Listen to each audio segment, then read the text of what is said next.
Parçalanan bu yüreğimi ne cevaplar anladım.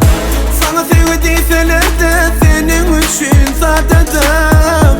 Şeleperin ardığında şunun için ben seni haladım. Ay oğlan sen bana neme diyen, senin elin yetmez bana. Benim söylenim nereden bilen, belki gönlüm yetmez sana.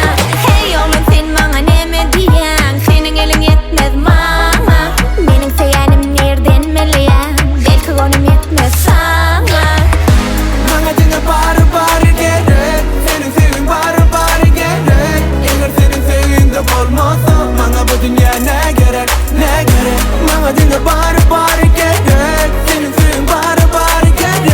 Eğer senin sevgin de olmazsa Bana bu dünya ne gerek, ne gerek.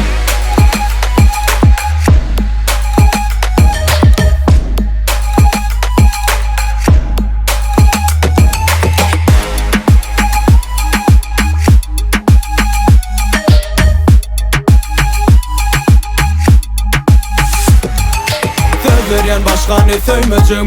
Başka kişilenecek diyemeyeceğim. Sen olmasan karan kadar geleceğim. Ömrüm bereyin ben buleleceğim. Gelecek bir başım aylayan, şeydip benim gönlüm alayan. Eyleme geçen, beyleme geçen, bu sözlerimin inanmayan.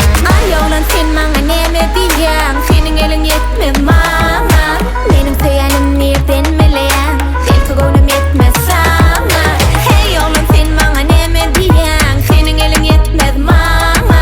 Benim söylenim nereden bilen, belki gönlüm yetmez sana.